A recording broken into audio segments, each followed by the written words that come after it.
오늘 우리가 읽은 사무엘기하 8장은 대단히 좀 특별한 장입니다. 다윗의 정복 전쟁에 대한 이야기입니다. 지금까지 이스라엘의 역사를 보면 사사시대에 이스라엘은 주변 민족들로부터 공격을 당하고 억압을 당했습니다. 사무엘 당시에도 블레셋과 싸웠습니다. 사울 시대에도 블레셋의 침략을 자주 받았고요. 다윗이 왕이 된 이후에 블레셋으로부터 두 차례나 연이어서 침범을 당했습니다. 그런데 상황이 반전이 되었습니다. 이제부터는 다윗의 역습입니다. 하나님께서 다윗과 함께 하심으로 다윗이 오히려 대적들을 압박하고 대적들을 무찌르는 그런 역사가 시작이 됩니다. 우리가 오늘 읽은 말씀 1절 처음에 뭐라고 나옵니까? 이 일 뒤에라고 나오죠. 이 일이 언제입니까? 앞쪽에 있는 7장을 이야기하는 거죠. 7장의 내용은 하나님께서 다윗 왕국에 대해서 말씀하셨습니다. 다윗 언약, 다윗의 집안을 세우시고 다윗 왕국을 영원토록 굳건하게 하시고 또 그 다윗의 왕좌에 앉을 왕들이 끊이지 않겠다고 약속하셨습니다. 그러자면은 다윗 왕국이 견고하게 서려면 무엇보다도 강력한 군사력과 또 외교력과 경제력을 갖춰야 됩니다. 하나님께서 다윗과 다윗 왕국, 자기 백성에게 복을 주셨다는 이야기입니다. 그래서 하나님께서 그 약속을 다윗에게 주신 뒤에 일어난 사건들이 오늘 우리가 보고 있는 사무엘기하 8장 말씀이라는 겁니다. 그동안 이방 민족들로부터 시달리던 이스라엘이 이제 드디어 자기들을 억압하던 대적들을 공격하기 시작했습니다. 그 첫 번째가 블레셋입니다. 블레셋은 이스라엘과 아주 밀접한 관계에 있습니다. 바로 인접한 지역에 있습니다. 팔레스틴 지방 지중해 연안 해변 땅을 블레셋이 차지하고 있기 때문입니다. 그래서 자주 블레셋과 접촉할 수밖에 없습니다. 지중해 쪽 바다 쪽으로 나가려면 항상 블레셋과 마주치게 됩니다. 또 해변길을 따라서 이집트로 내려가려고 하더라도 꼭 블레셋과 접촉을 하게 되어 있습니다. 그동안은 블레셋에게 억압을 당했지만 이번에는 블레셋을 쳐서 정복했다고 합니다. 그 블레셋 사람들의 손에서 메덱 암마를 빼앗았다고 합니다. 메덱 암마가 정확하게 어떤 도시인지 우리는 알 수는 없지만 성경은 성경을 통해서 풀어나갈 수가 있습니다. 바로 이것과 병행되는 구절이 있거든요.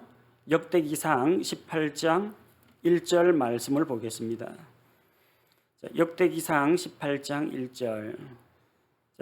역대기상 18장 아래쪽에 보면은 작은 소제목에 사무엘기하 8장 1절에서 14절이 관련 구절이라고 나옵니다.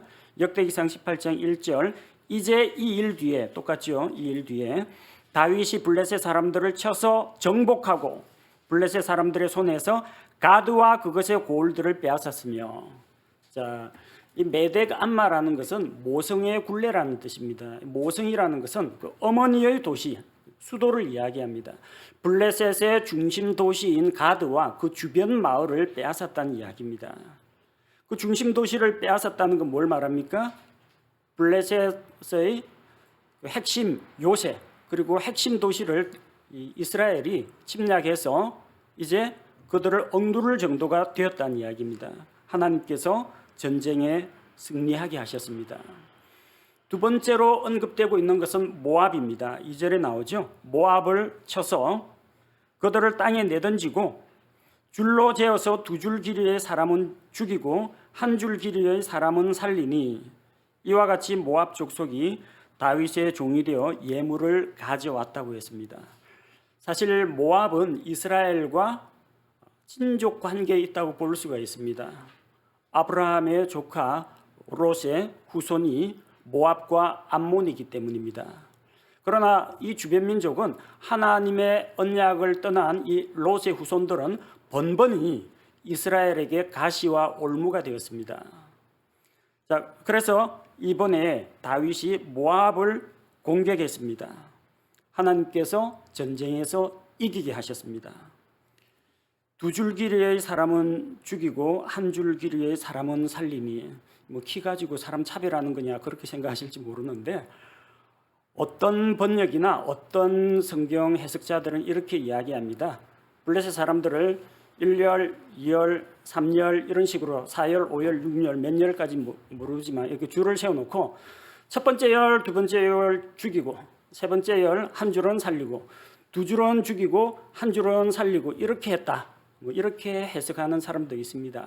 근데 우리 킹 제임스 성경에 보면은 두 줄 길이의 사람은 two line measured라고 되어 있어요. 사람의 키를 이야기하는 겁니다. 두 줄 길이의 사람이라는 건 어떤 사람이냐면 장성한 장정을 이야기합니다. 전쟁에 나가서 싸울 수 있는 사람을 이야기합니다. 한 줄 길이의 사람이라는 것은 키가 작은 어린아이, 미성년자, 전쟁에 나가지 못하는 사람, 이제 구부정한 할아버지, 할머니 이런 사람들을 이야기하는 겁니다. 다윗이 사람들을 무차별로 학살한 것이 아니라 위협이 되는 군인들, 장정들에 해당되는 사람들만 죽였다는 이야기입니다. 왜 이렇게 키 큰 사람들에 대해서 경계하느냐 하면은 성경에서 모압 사람들은 모압 용사라는 말이 자주 나올 만큼 모압 사람들은 아주 전투력이 강한 민족입니다. 또 그 모압 사람들 가운데는 이전에 모압 지방에서 거인들이 살았던 옛 역사가 있습니다. 신명기 2장 11절 말씀에 보면요, 사람들이 그들 또한 아낙 족속처럼 거인으로 여겼으나 모압 족속은 그들을 엠 족속이라 불렀으며, 그 모압 주변에도 거인 족속들, 뭐 엠 족속, 뭐 삼순밈 부르는 이름은 각기 다릅니다. 아낙 족속 여러 가지 이름으로 거인들이 불리웠는데 모압 지방에도 이런 거인들, 거인의 후손들이 있었기 때문에 이 키가 크거나 장대한 자나 싸움에 나와서 장차 이스라엘의 대적이 될 만한 사람들은 다 이렇게 죽였다는 이야기입니다. 자, 이렇게 이스라엘이 승리하고 모압을 치니까 모압 족속이 다윗의 종이 되어서 예물을 바쳤습니다. 조공을 바치게 되었습니다. 그 다음 전쟁은 3절과 4절에 나오는데 다윗이 소바 왕과 싸웁니다. 소바 왕 하닷 에셀이, 이 소바라는 것은 아람 소바, 시리아 지방에 있는 소바를 이야기합니다. 하닷 에셀이 유프라테스 강에서 자기 영토를 회복하러 갈 때 다윗이 그를 쳤습니다. 근데 4절 말씀해 보니까 다윗이 그에게서 병거 1000대와 기병 700명과 보병 2만 명을 빼앗고 모든 병거의 말은 다리의 힘줄을 끊되 다만 그것들 중에서 100대의 병거에 쓸 것만 남겼더라, 이렇게 기록되어 있습니다. 자, 그런데 아까 병행구절이라고 한 역대기상 18장 4절을 보면은 역대기상 18장 4절에 그에게서 병거 1000대와 기병 7000명과 보병 2만 명을 빼앗고, 여러분 숫자가 좀 다르지 않습니까? 프린트물 보시면 아마 빨리 발견하시겠네요. 사무엘기 8장 4절 병거 1000대와 기병 700명, 역대기상 18장 4절은 병거 1000대와 기병 7000명. 아니 이건 왜 700명이고 이건 7000명입니까? 하나님이 이거 실수하신 거 아닙니까? 하나님은 맞게 말씀하셨는데 성경 기록자나 혹은 성경 필사하는 서기관들이 실수한 거 아닙니까? 이 성경에 오류가 있는 거 아닙니까? 이렇게 도전하는 사람들이 있습니다. 근데 이건 오류가 아닙니다. 왜 오류가 아니냐면요, 두 가지 관점에서 볼 수가 있습니다. 첫 번째로 전쟁이 일어난 장소가 조금 다릅니다.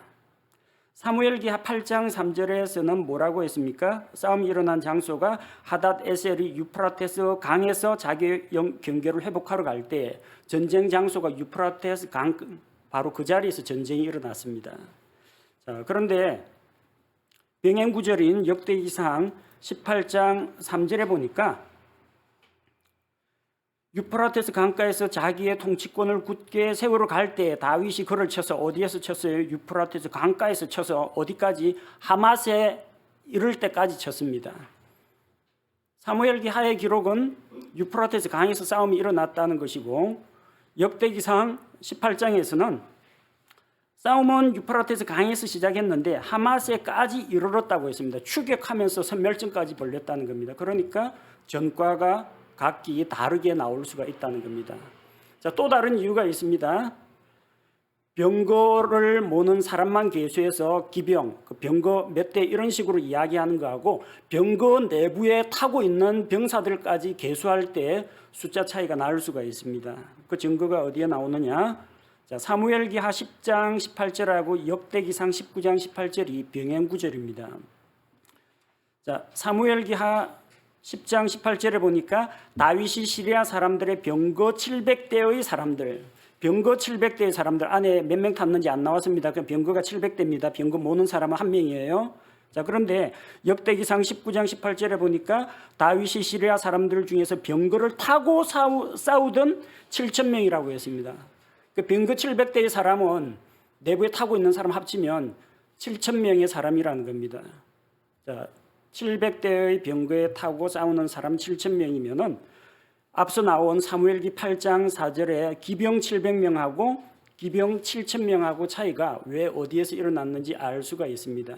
하나는 그 병거를 모는 사람을 택하고 그 병거 한 대를 병거가 몇 대인지를 이제 계수하는 방식이고, 역대기상 18장은 그 병거 안에서 병거를 타고 싸우는 내부에 타고 있는 사람들까지 다 합친 숫자이기 때문에 정확하게 10배 차이가 납니다.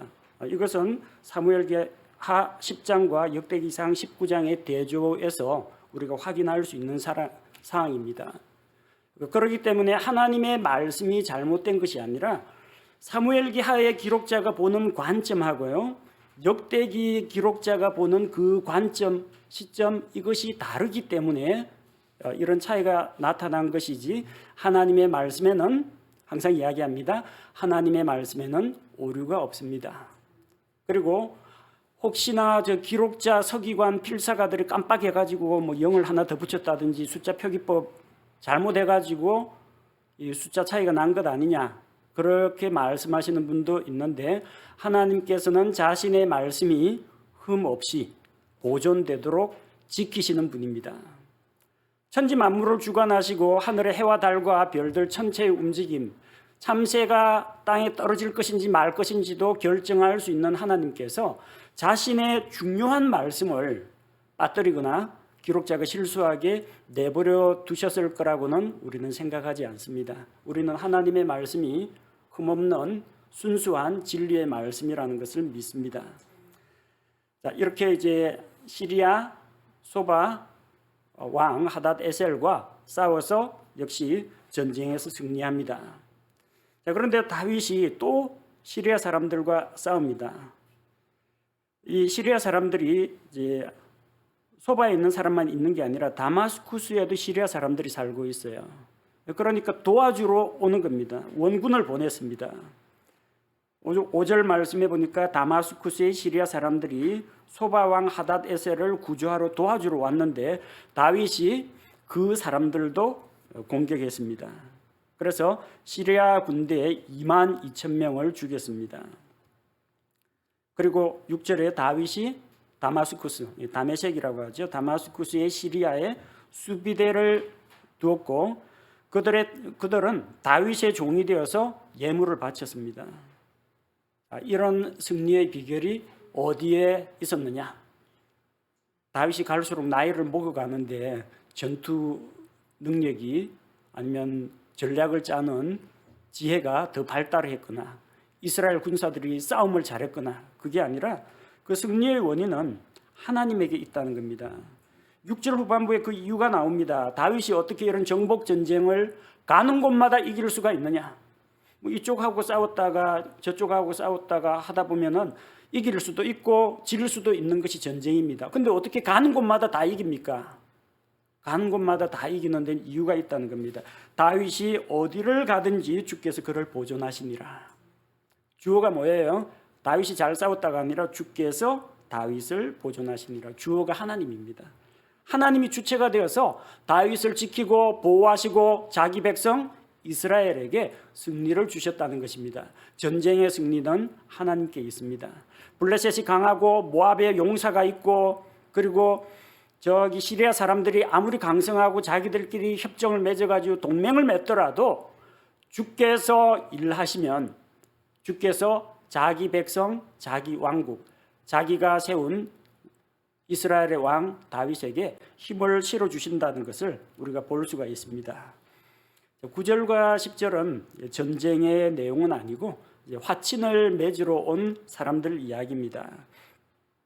9절 보니까 하맛 왕 도이가 다윗이 하닷에셀의 온 군대를 쳤다는 것을 들었습니다. 근데 이 하맛 왕 도이는 평소에 하닷에셀하고 전쟁을 하고 있었습니다. 10절에 보니까 하닷에셀이 도이와 전쟁을 하던 그때에 다윗이 하닷에셀과 싸워가지고 물리쳐 주니까 다윗에게 감사를 표하게 되는 거죠.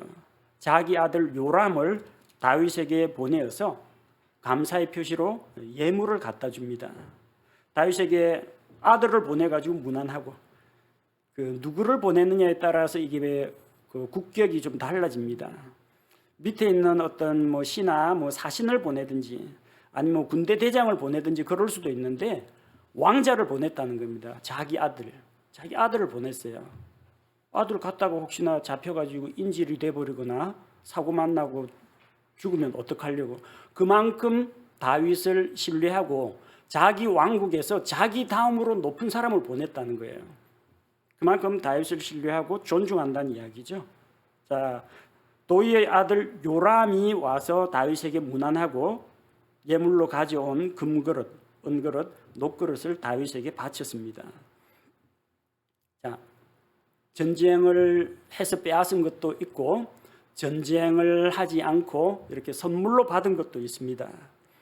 이렇게 얻은 것들을 다윗은 다 어떻게 처리했느냐? 11절에서 13절 말씀을 보니까 11절에서 12절에 나오는 내용은 다윗이 자기가 정복한 민족들 시리아나 모압이나 암몬이나 블레셋, 아말렉, 소바 이런 데서 얻은 금과 은과 노략물을 주께 봉헌했습니다. 하나님께 드렸습니다. 다윗은 그 재물들을 가지고 그것을 개인 소유로 삼지 않고 하나님께 드렸습니다. 왜 하나님께 드렸을까요? 다윗이 하나님 앞에서 약속한 게 있죠. 제가 주를 위해서 주의 집을 건축하겠습니다. 근데 역대기에 보면은 하나님께서 너는 전쟁터에서 피를 너무 많이 흘렸기 때문에 너는 적합하지가 않고 내 몸에서 태어날 내 아들 솔로몬이 전을 건축할 것이라고 했습니다.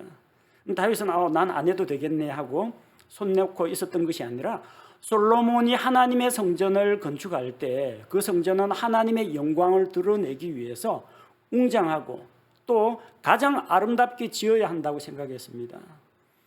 자기가 죽고 나서 어린 솔로몬이 왕위에 올라가지고 언제 그 많은 재물을 마련하겠습니까? 그래서 아들 때에 지어질 그 전을 위해서 자기가 전쟁터에서 빼앗은 것 그리고 다른 나라에서 예물로 가져온 것들을 다 하나님께 봉헌했다는 겁니다.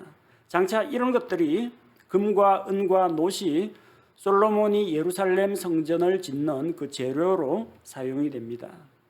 그래서 우리도 좀 다음 세대를 좀 생각했으면 좋겠습니다. 대한민국에서도 좀 다음 세대. 지금 우리는 자꾸 이제 노년 세대를 부담할 짐을 젊은 세대에 많이 지우고 있습니다. 그보다 우리 자손들에게 보다 더 살기 좋은 그런 나라를 물려주었으면 좋겠고요. 우리 교회도 마찬가지라고 생각합니다. 자라나고 있는 우리 주일학교 학생회, 청년들 우리가 뭔가 좀 해주고 신앙의 유산과 이런 것들을 좀 많이 남겨주고 싶습니다. 물질적으로도 남겨주고 신앙적으로도 믿음의 본들을 남겨주고 그래서 다음 세대를 좀 더 우리보다는 더 크게 더 강성하게 그렇게 키웠으면 좋겠습니다. 다윗 왕국보다도 솔로몬 왕국의 영광이 더 컸던 것은 미리부터 다윗이 이렇게 기초를 닦아놓고 또 미래를 위해서 투자한 일이 있기 때문입니다. 그 다음에 이제 13절에 나오는 내용을 보니까 다윗이 소금 골짜기에서 시리아 사람 18,000명을 치고 돌아올 때에 이름을 떨쳤다고 했습니다. 자, 시리아 사람들 18,000명을 치고 이제 돌아오면서 명성을 떨쳤다 했는데 다윗의 이름이 주변 여러 나라에 널리 알려졌다는 이야기입니다. 물론 실제로 싸움에서 피땀 흘리면서 열심히 싸운 이스라엘의 군대가 있겠지만 결국 그 모든 승리의 영광은 그 군대의 우두머리인 다윗에게로 돌아갑니다. 다윗은 그 영광을 이제 하나님께 돌릴 거예요. 그래서 우리가 일상생활 가운데에서 살아가면서 행하는 일들, 우리 삶의 열매, 우리 성품의 열매, 우리 그리스도인들 각자가 맺은 이 열매가 결국은 누구에게로 돌아가느냐? 우리의 대장이신, 우리의 머리가 되시는 예수 그리스도에게로 돌아가게 된다는 겁니다. 마태복음 5장 16절 말씀처럼 우리가 사람들 앞에서 선한 행실로 선한 간증을 드러내면 세상 사람들이 우리를 보고 너희의 선한 행실을 보고 하늘에 계신 너희 아버지께 영광을 돌린다. 그렇게 말씀하셨는데 바로 우리 한 사람 한 사람 그리스도인들의 삶의 열매가 결국 주님을 영화롭게 한다는 것입니다. 많은 이스라엘 군사들이 열심히 자기 가족과 민족을 위해서 싸웠는데 결국 그 승리는 각 개개인의 승리가 아니라 이스라엘의 승리였고 또 대장이고 우두머리인 다윗에게로 영광이 돌아가서 다윗의 명성이 널리 알려졌습니다. 병사들 그 가지고 불만을 가질 필요는 없습니다. 내가 싸웠는데 다윗이 명성을 얻는다. 그런 생각하는 사람은 없어요. 오히려 자기가 다윗 왕국에서 쓸모 있는 사람, 왕을 위해서 싸우는 왕의 군대가 된 것에 대해서 자랑스럽게 생각했을 것입니다. 우리가 주님에 대해서 가지고 있는 생각도 그렇습니다. 우리 삶의 열매와 또 간증으로 우리 주님을 영화롭게 하는 성도들이 되어야 되겠습니다. 자, 그 다음 또 한 민족, 한 족속이 남아있죠. 14절에 보니까 에돔 이야기가 나옵니다.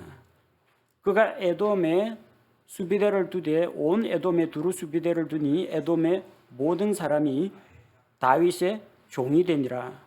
다윗이 어디를 가든지 주께서 그를 보존하시니라. 에돔에도 수비대를 두었습니다.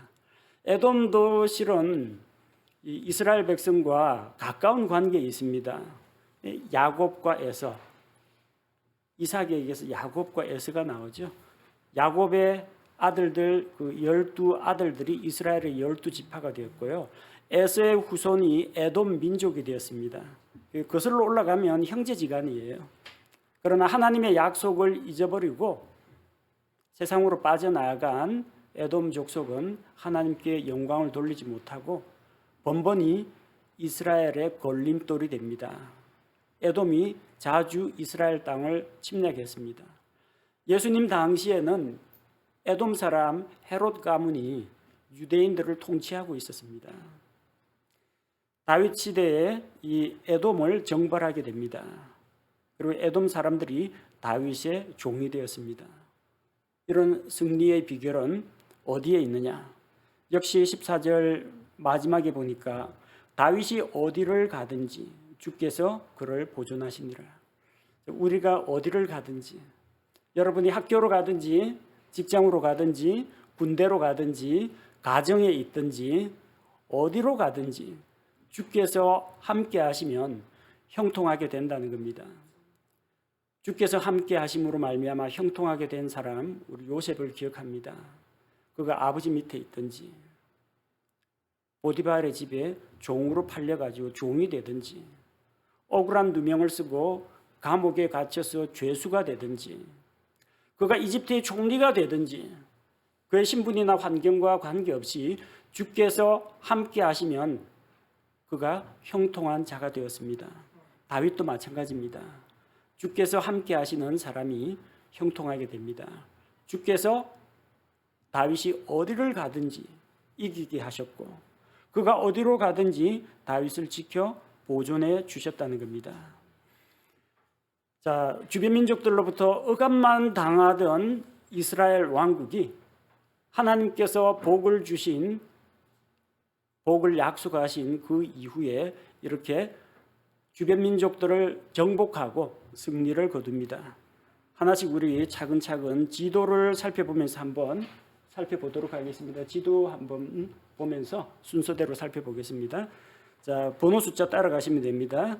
자, 1번 찾아보면은 다윗이 있는 예루살렘 지역이 나옵니다. 자, 1번 보니까 자, 왼쪽 아래로 내려가죠. 블레셋의 메덱 암마, 사무엘기하 8장 1절, 역대기상 18장 1절에서는 다윗이 가드와 그 주변의 마을들을 취하였다고 합니다. 블레셋의 중심 도시인 가드와 그 주변 지역을 얻었습니다. 그 다음에는 2번을 볼까요? 2번은 다윗이 있던 그 위치에서 오른쪽 아래로 내려갑니다. 사해를 건너가지고 모압 지방이죠.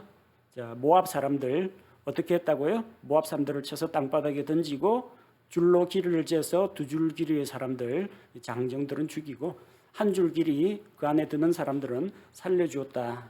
그 내용을 살펴봤죠. 자, 그 다음 3번은 역시 예루살렘에서 출발해서 오른쪽 위로 한시 방향으로 쭉 긴 화살표를 따라가면 됩니다. 자, 아람 소바라고 되어 있죠. 아람이라고 부르기도 하고 우리가 시리아라고 부릅니다. 시리아 지방에 있는 소바 왕 하닷 에셀입니다. 그와 싸워서 유프라테스 강에서 그와 싸워서 이겼습니다. 자, 그런데 이 시리아 소바가 공격을 당하니까 시리아 다마스쿠스에 있던 시리아 군대가 도와주러 옵니다. 그런데 다윗이 역시 그것도 그들도 물리쳐서 이겼습니다. 다윗이 다마스쿠스에 수비대를 두고 그들이 수비대를 두어서 그들을 견제하고 그들로부터 조공을 받아들이게 됩니다. 그 다음에 5번은 이제 전쟁이 아니고요. 다윗이 예루살렘에서 뻗어가는 게 아니라 예루살렘으로 저 위쪽 북쪽에서 찾아왔죠. 저 북쪽에 하맛 왕 도이가 자기 아들 요람을 보내서, 왜냐하면은 저 하맛 왕 도이는 이 하닷 에셀하고 전쟁을 하고 있었거든요. 둘 다 있는 위치가 거의 비슷합니다. 그래서 전쟁을 하고 있던 차에 다윗이 자기의 대적을 물리쳐 주었기 때문에 자기 아들을 보내서 문안도 하고 예물을 보내왔습니다. 선물을 받았고 다윗은 이 선물을 하나님께 예물로 바쳤습니다. 그 다음에 6번째는 다윗이 예루살렘에서 아래쪽으로 6시 방향으로 아래쪽으로 쭉 내려가면 에돔이 나오죠. 에돔을 쳐서 정벌하고 에돔에 수비대를 두었습니다. 다윗이 어디로 가든지 보십시오. 동서남북 사방팔방 어디로 가든지 하나님께서 그에게 승리를 주셨다는 겁니다. 이스라엘이 작고 연약할지라도 주께서 함께 하시면 다윗 왕국처럼 주변 왕국들을 정복하고 반격을 할 수 있다는 것을 우리가 볼 수가 있습니다. 자, 다윗의 왕국이 이렇게 견고히 세워져 갑니다. 그래서 이제 왕국을 위해서 일할 사람들도 필요하겠죠. 15절에서 18절에 나오는 내용이 다윗과 함께 왕국을 돌보는 사람들입니다. 15절에 보니까 다윗이 온 이스라엘을 통치하면서 백성을 재판하고 공의를 행하였다. 그렇게 기록되어 있습니다. 16절에 보니까 스루야의 아들 요압은 군대 대장이 되었고, 요압과 아비세 군인입니다. 아힐룻의 아들 여호사밧은 기록관이 되었고, 왕조 역사를 기록한다든지 궁중 일기를 기록한다든지 이런 사관이 되었습니다. 자, 17절에 보니까 아히두베의 아들 사독과 아비아달의 아들 아히멜렉은 제사장이 되었다고 했습니다. 자, 사독과 아비아달의 아들 아히멜렉이라고 했는데 제사장이 두 제사장 체제로 지금 가고 있습니다. 이때까지만 해도요. 원래 그 아론의 아들 가운데 나답과 아비후는 하나님께서 명하지 않은 이상한 불을 들이다가 둘 다 죽었습니다. 나답과 아비후가 죽고 남은 사람이 이제 엘르아살과 이다말입니다. 그 엘르아살과 이다말에서 이 두 계열에서 제사장이 내려옵니다. 그래서 한쪽은 이제 사독이고 한쪽은 이제 아비아달 계열입니다. 다윗 시대에는 이 제사장 두 계보가 같이 내려옵니다. 그러나 나중에 이제 솔로몬 왕 시대에 사독이 제사장이 되어가지고 그 계열이 대대로 제사장직을 물려받습니다. 자, 아히멜렉, 다른 성경에서는 아비멜렉으로 표기되어 있기도 합니다. 이 아히멜렉이라는 이름이 자주 나와가지고 어느 아히멜렉을 말하는지 좀 헷갈릴 수가 있습니다. 우리 이전에 그 다윗이 사울에게 쫓기다가 자기와 자기 동료들이, 자기 부하들이 먹을 것을 얻기 위해서 제사장을 찾아간 이야기 살펴보았죠. 그때 제사장이 아히멜렉입니다. 근데 나중에 사울의 목자장이었던 도액이 다윗을 밀고 하죠. 제가 보니까 다윗이 피신하려고 왔는데 아히멜렉 제사장이 하나님께 묻고 그에게 골리앗의 칼도 주고 먹을 것도 주어서 평안히 보냈습니다. 일러 바치죠.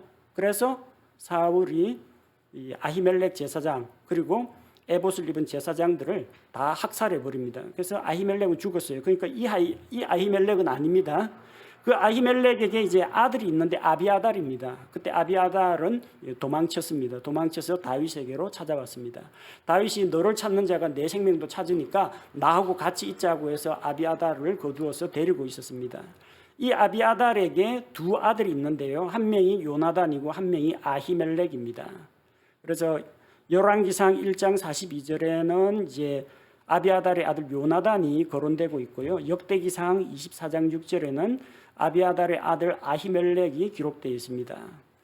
그래서 이 다윗이 사독과 아비아달의 아들 아히멜렉을 제사장으로 세웠다고 했는데 실은 그 아비아달 역시 제사장입니다. 자기 아버지인 아히멜렉이 사울에게 죽임을 당하고 대제사장 직분이 그에게로 내려왔기 때문입니다. 근데 아마도 아비아달이 어떤 이유로 고령의 나이나 어떤 질병으로 인해서 이 제사장 직무를 원활하게 수행하지 못하기 때문에 아비아달의 아들인 아히멜렉이 이 당시에 제사장직을 맡은 것으로 보입니다. 자, 그리고 스라야는 이제 서기관이 되었고 17절에 나오죠. 이렇게 다윗과 함께 일하는 사람들이 있었다는 겁니다. 18절에 보니까 여호야다의 아들 브나야는 그렛 족속과 블렛 족속을 다스렸다고 했습니다. 이 그렛 족속과 블렛 족속은 거의 나올 때 거의 같이 등장합니다. 그들은 열왕기상 1장 44절에 보니까 솔로몬을 왕으로 즉위시킬 때 그 솔로몬 왕을 호위하는 근위대 병력으로 나옵니다. 주로 그들이 그렛 족속과 블렛 족속은 왕가의 호위대,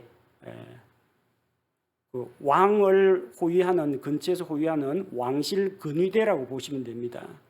그 감독을 누가 맡았느냐면 브나야가 그들을 통솔했다는 겁니다. 브나야는 나중에 저 다윗의 용사들 소개할 때 얼마나 위대한 일들을 많이 했는지 다시 소개하도록 하겠습니다.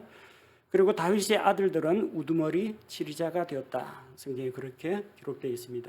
다윗 왕국은 다윗 혼자서 경영하고 이끌어 나가던 것이 아니었다는 것을 보여줍니다.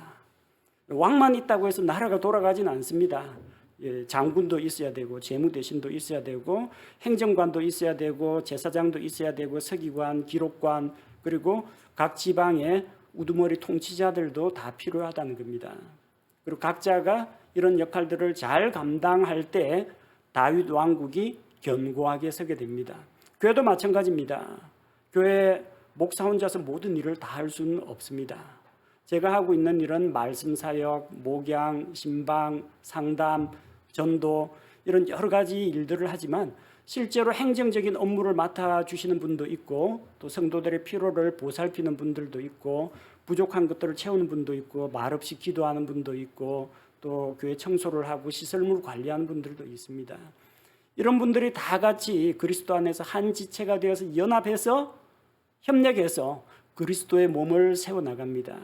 그래서 그리스도 안에서 우리가 한 마음을 이루어서 세워나갈 때 다윗 왕국이 하나님의 은혜로 성장한 것처럼 우리 한마음 집내교회도 이런 협력과 연합과 하나됨을 통해서 그리스도의 몸인 교회를 더 든든히 세워나갈 수 있다고 봅니다.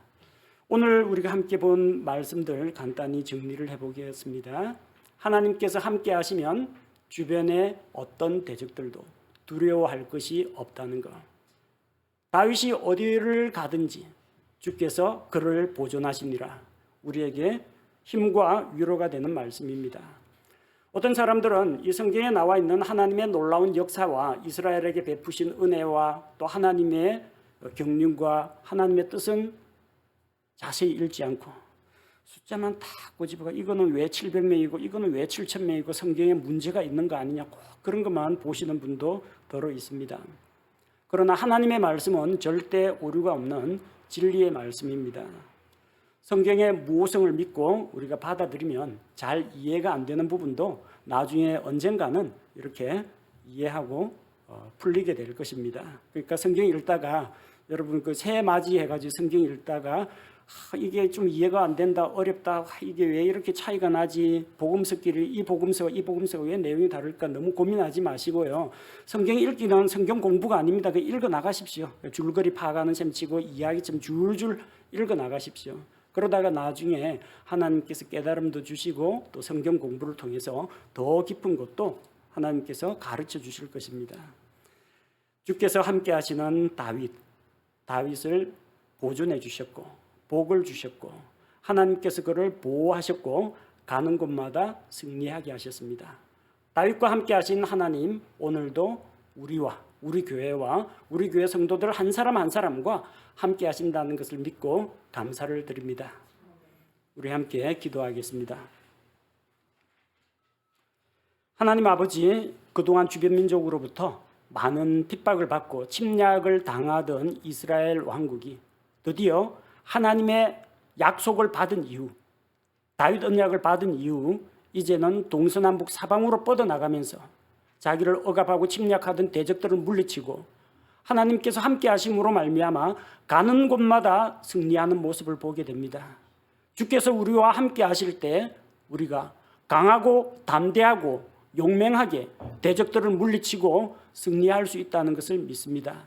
다윗의 경륜과 지혜 때문도 아니요 이스라엘 군대의 막강함 때문도 아니요 오직 주께서 다윗이 어디로 가든지 형통하게 하셨고 하나님께서 다윗에게 주신 확실한 약속들을 신실하게 지키신 것을 우리가 보게 됩니다. 우리 주 예수 그리스도로 말미암아 우리에게 이김을 주시는 하나님 감사드립니다. 예수 그리스도의 승리가 우리의 승리가 되게 하사 우리를 애워싼 대적들과 하나님의 말씀을 대적하는 마귀들의 세력과 이 세상의 어둠의 권세들과 우리가 영적 전쟁을 할 때 하나님께서 함께 하심으로 말미암아 우리가 담대히 대적들을 물리치고 승리하게 하시고 마귀에게 사로잡힌 자들을 빼앗아오고 그들의 혼을 구원할 수 있도록 우리에게 힘과 능력을 더딥혀 주옵소서.